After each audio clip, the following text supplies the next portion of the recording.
Hi అందరికీ, అందరూ ఎలా ఉన్నారు? నేనైతే చాలా బాగున్నాను. మీరందరూ ఎలా ఉన్నారో నాకు కంపల్సరిగా కామెంట్ సెక్షన్లో అయితే తెలియచేయండి.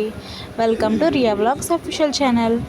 ఈరోజు మన కర్రీ వచ్చేసి బెండకాయ కోడిగుడ్లు అయితే వండుతున్నానండి. ఏంటి ఈరోజు అంటే ఎక్కువ వెజ్ అయితే పెడతాను అనేసి అనుకుంటారా? ఎందుకంటే ఎక్కువ నాన్ వెజ్ అయితే తినము, ఎందుకంటే నాకు పడదు మెయిన్. సో అందుకని నాన్ వెజ్ అయితే తినమన్నమాట. సో నాన్ వెజ్ అంటే ఎగ్స్ కూడా తింటున్నాం కదండి, సో అదే నాన్ వెజ్ అనుకోవాలి మా ఇంట్లో. సాధారణంగా ఈసారి అయితే ట్రై చేస్తా నాన్ వెజ్ పెట్టడానికి. సో అప్పటి వరకు వెజ్ కర్రీస్ అవి అయితే పోస్ట్ చేస్తుంటా, ఎవరు నన్ను తిట్టుకోకండి, సో ఫీల్ అవ్వకండి. ఈరోజు బెండకాయ గుడ్లు అయితే వండుతున్నాం కాబట్టి ముందు గుడ్లను అయితే ఉడకబెట్టేసుకుని ముందుగా వాటిని శుభ్రంగా తొక్క అయితే తీసేసుకుని ఆయిల్ అయితే ఇలా ఫ్రై చేసుకోవాలన్నమాట. ఎగ్స్ బాగా ఫ్రై చేసుకుంటే నాకు చాలా ఇష్టము. సో అలా తొక్క పైన పట్టి వరకు అలాగే ఫ్రై చేస్తూ ఉంటాను అన్నమాట. ఆయిల్లో డీప్ ఫ్రై చేసుకున్నాక పక్కగా అయితే తీసేసుకోవాలి. మీకైతే తెలుసు నేను ఎక్కువ ఆనియన్స్ వేపడం అయితే చూపిస్తానని. ఆనియన్స్ కూడా వేసేసుకొని అందులో సాల్ట్ కూడా వేసేసుకుని శుభ్రంగా అయితే కలిపేసుకోవాలన్నమాట. బాగా ఆనియన్స్ ఫ్రై చేసుకుంటూ ఉండాలి. సో ఎగ్ తినడం చాలా మంచిదండి. చికెన్ ఇలాంటివి కాకుండా ఎగ్స్ రోజు బాయిల్డ్ ఎగ్ తీసుకుంటే చాలా మంచిది. సో ఎక్కువ అందుకే మరి ఎక్కడికి కూడా మార్నింగ్ లెగ్గానే ఒక ఎగ్ అయితే పెడతానన్నమాట. సో ఈ మధ్యన మరి ఎక్కడికి బాగుండట్లేదు అనేసి అయితే పెట్టడం అయితే మానేశాను. సో మీకు కూడా మీ పిల్లలకైతే అంటే ఇంచుమించు ఒక 2 years ఒక 3 years అలా వచ్చాకైతే పెట్టడం అయితే స్టార్ట్ చేయండి. మరి చిన్న వయసులో అయితే పెట్టేయకండి. పెట్టడం అయితే చాలా మంచిదన్నమాట. సో ఎగ్స్ కూడా ఫ్రై చేసుకొని ఆనియన్స్ కూడా ఫ్రై చేసుకొని బెండకాయలు అయితే చాప్ చేసుకున్నాను. ఇక్కడ నేను చూసారు కదా, మంచి ఫ్రెష్గా అయితే ఉన్నాయన్నమాట. బెండకాయలు చాలా బాగున్నాయి. ఈ బెండకాయలని బాగా అలా ఆయిల్లో మగ్గించి ఈ మధ్యన ఏంటోనండి బెండకాయ కర్రీ నాకు బాగా సెట్ అయిపోతుంది, తెగ తినేయాలనిపిస్తుంది అనమాట. రాజేష్ గారు అయితే నాకు ఇంకా వారానికి ఇంచుమించు ఒక 2-3 times అయితే తెస్తున్నారు, ఎందుకంటే చాలా బాగుంటుంది. సో దీనివల్ల ప్రాబ్లం ఎక్కువ ఉండదు. ఇది పీచు పదార్థం కాబట్టి అన్నిటికి బాగుంటుంది అనేసి అయితే ఎక్కువ బెండకాయ అయితే తీసుకొస్తున్నారనమాట. ఈ కోడిగుడ్లు వేసి అని ఒక ఎన్ని రోజులు వేసానో ఇలాగైతే వండుతున్నాను అనమాట. చాలా అంటే చాలా బాగుంటుంది. మెయిన్ ఆయిల్ కొంచెం కారం ఎక్కువ వేస్తున్నాను, దానివల్ల మంచి టేస్ట్ అయితే వస్తుందండి. ఇలాగా ఆయిల్లో కూడా ఎక్కువసేపు మగ్గించుకోవడం వల్ల కూడా మంచి టేస్ట్ వస్తుంది అన్నమాట. సో నేను అలాగా ఆయిల్లో ఆనియన్స్ వేసేసిన దాంట్లో అయితే ఇలాగా బెండకాయలు అయితే వేసుకుని చాలాసేపు మగ్గ పెడతాను. అంటే ఏదైనా సరే అలా మగ్గ పెట్టడం వల్ల చాలా టేస్ట్ వస్తుంది. కానీ బెండకాయలు అయితే అలా చేసేదాన్ని కాదు. ఈ మధ్యం చేయడం వల్ల ఏంటో చాలా బాగా కుదురుతుంది. సో అందుకనే ఒకసారి కుదిరిందంటే ఇంకా అలాగా చేస్తూ ఉంటాం కదా, సో అందుకని అయితే అలా చేయడం అయితే స్టార్ట్ చేశాను. కారం అయితే వేసేసుకుని కొంచెం పసుపు అయితే వేసుకోవాలి. పసుపు వేసుకోవడం చాలా మంచిదండి. చాలామందికి ఫుడ్ ఇన్ఫెక్షన్ అవుతూ ఉంటుంది. సో అలా ఎందుకు అవుతుందంటే పసుపు అనేది యాంటీబయాటిక్ అనమాట. ఖచ్చితంగా పసుపు అనేది వేసుకుంటూ ఉండండి. నేనైతే ఇక్కడ స్కిప్ చేస్తాను పసుపు వేయడం అనేది, అంటే వీడియో ఎక్కువ లెంత్ అయిపోతుందని అయితే నేను చాలా వరకు స్కిప్ చేస్తాను అనమాట. సో దానివల్ల పసుపు వేయడం అనేది స్కిప్ అయిపోయింది, నాకైతే ఇక్కడ చేస్తాను. సో మీకు వీడియోలో అయితే కట్ చేస్తాను. నేనైతే పసుపు ఖచ్చితంగా ప్రతి అట్లలో అయితే వేస్తాను. పసుపు వేసుకోవడం వల్ల చాలా మంచిది. గ్యాస్ ప్రాబ్లమ్స్ కానీ ఇలాంటివి ఏమి ఉండవు అన్నమాట. కారం వేసేసుకొని వాటర్ వేసేసుకొని కర్రీ అయితే తాలింపు పెట్టేసుకున్నాను. సో అది ఉడుకుతూ ఉండాలన్నమాట. ఉడికాక బాగా హైలో పెట్టకండి, అలాగని బాగా లోలోనూ పెట్టకండి. హైలో పెట్టడం వల్ల బెండకాయలు స్మాష్ అయిపోతాయి, లోలో పెట్టడం వల్ల కూడా స్మాష్ అయిపోతాయి. ఓ మాదిరిగా మీడియంలో అయితే పెట్టుకొని ఉంచుకోండి. అవే జాయిగా ఉడుకుతాయి అనమాట లెవెల్గా. పక్కన చింతపండు అయితే నానబెట్టుకున్నాను. చెప్పాను కదా నాకు చింతపండు అంటే చాలా చిరాకు అనిపిస్తుందని. సో నేనైతే బయట నుంచి అదే అట్లాంటి చింతపండు అయితే తెప్పించుకుంటున్నాను, చాలా బాగుంటుంది.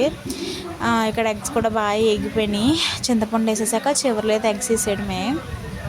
చింతపండు ఎప్పుడు నానుతుందా అని అయితే చూస్తున్నాను, తొందరగా వేసేద్దాం కదా అనేసి. కూర చూసారా, అప్పుడే ఆయిల్ పైకి అయితే తీరిపోయి మంచి కలర్తో బాగా కనిపిస్తుంది. ఇంకా చింతపండు అయితే శుభ్రంగా పిసికేస్తున్నాను అన్నమాట. ఈలోగా బాగా ఇంత గుజ్జుచ్చేలాగా తీసేసుకొని చక్కగా కర్రీలో అయితే పోసుకోవడం అయితే నేను చూపించలేదు, ఎందుకంటే ఒక చేత్తో చూపిస్తే ఒక చేత్తో వేయడం కుదరదు కదా. సో అందుకని అయితే నేనైతే చూపించట్లేదు. కానీ చింతపండు అయితే వేసేసాక ఎలా వచ్చిందన్నమాట. దాన్ని శుభ్రంగా కొంచెం ఉడకనిచ్చి గుడ్లు వేసుకుంటే సూపర్ టేస్ట్ అయితే వస్తుంది. ఎప్పుడెప్పుడు అయిపోద్దా అని ఉందన్నమాట. ఎందుకంటే బాగా కుదురుతుంది కదండి, తినడానికి బాగా ఇంట్రెస్ట్ అయితే చూపిస్తున్నాము. సో మూత పెట్టేసుకుని ఖచ్చితంగా మూత ఎట్ట పెట్టుకోవాలండి. వర్షాకాలం ఇంకా చాలా డేంజరస్గా ఉంటాయి ఈగలు అవిని. నేను దాని మీద కూడా ఒక వీడియో అయితే చేశాను. ఆ వీడియో ఎవరైనా చూడలేని వారు ఉంటే చూడండి. ఈ మెయిన్ నీట్నెస్ ఎక్కువగా ఉండాలండి బాబు. ఈ వర్షాకాలంలో ఉండడం వల్ల చాలా మంచిదన్నమాట. మనకి ఎలాంటి ఇబ్బందులు అలాంటివి ఏవి రావు. సో కర్రీ అయితే అయిపోతుంది. ఆ కర్రీలో ఎగ్స్ వేసేసుకోవాలన్నమాట. ఎగ్స్ వేసుకుంటే అవి కూడా లోనకంటూ మెయిన్ ఒక్కటి చెప్పడం మర్చిపోయానండో, గుడ్లు ఉడకబెట్టేసుకునేటప్పుడే ఉడికిపోయాక ఎగ్స్ అనేవి తొక్క అయితే తీసేసుకుంటాం కదా, అప్పుడు చీరుకోండి ఎగ్స్ అయితే. ఇలాగా నేను పులుసులో అయితే గుడ్లు వేసేసినప్పుడు పులుసు అనేది లోపలికి అయితే వెళ్తుంది, పూర్ణంలోకి ఎగ్గెల్లోకి అయితే వెళ్తుంది. ఆ వెళ్ళింది అయితే చాలా టేస్ట్ అనిపిస్తుంది అన్నమాట. ఎవరైనా ట్రై చేయలేని వాళ్ళతో ఒకసారి ట్రై చేయండి, చాలా బాగుంటుంది. అదే దాంతో అయితే అది గుడ్డు పెంకుతో అయితే గుడ్డుని అయితే చీరుకోండి. ఇలాగా అంటే ఎక్కువగా చీరుకోవద్దు, మాదిరిగా ఒక 4 ఘాట్లు అయితే పెట్టుకోండి చుట్టూరు, గుడ్డు చుట్టూరు అయితే చాలా బాగుంటుంది అన్నమాట లోనికి వెళ్ళి. ఇక్కడ నా కర్రీ అయితే అయిపోయింది, దించేసాను కూడా. మంచి కలర్తో బాగా కనిపిస్తుంది. రాజేష్ గారు ఇందాక రాజమండ్రి వెళ్ళారంటండి. వెళ్ళినప్పుడు తెచ్చారన్నమాట. ఇవి చాలా ఎంతెంత ఉన్నాయో చూసారా దానిమ్మకాయలు. ఇంత చిన్న దానిమ్మకాయలా అని అనుకుంటున్నాను చూడగానే, కానీ నచ్చలేదు నాకైతే. ఎందుకంటే కొంచెం పులుపు తగులుతున్నాయి అన్నమాట. చిన్నవి అయితే మీకు తెలియదేముంది, ఓ మాదిరిగా పుల్లపుల్లగా తీతీగా ఒక రకంగా ఉంటే చిన్నవి ఉంటాయన్నమాట. అందులో దానిమ్మకాయ గింజలు అయితేనే నేనైతే అసలు తినడానికి అయితే ఇష్టపడట్లేదు. ఫస్ట్లో తెచ్చినప్పుడు ఏంటి నిజంగా ఎలా ఉంటాయి అని అయితే కోసాను, కానీ అంత నచ్చలేదు అన్నమాట. సో అందుకనే పక్కన అయితే అలా పెట్టేశాను. కానీ చూడడానికైతే భలే ముద్దుగా ఉన్నాయి. సో తింటే మట్టుకి పుల్లగా ఉన్నాయి అన్నమాట. వస్తా అలాగే రాజమండ్రి నుంచి మంచి దమ్ బిర్యానీ అయితే తీసుకొచ్చారు. పొట్లం దమ్ బిర్యానీ అనమాట. వీళ్ళు ఎలా చేస్తారో తెలియదండి, వీళ్ళంత టేస్ట్ మనకైతే రాదు. చూడగానే నూరు ఊరిపోయింది. ఇంకా అప్పటికే ఇంకా ఫుడ్ తినలేదు, రాజేష్ గారి కోసం వెయిట్ చేస్తున్నాను.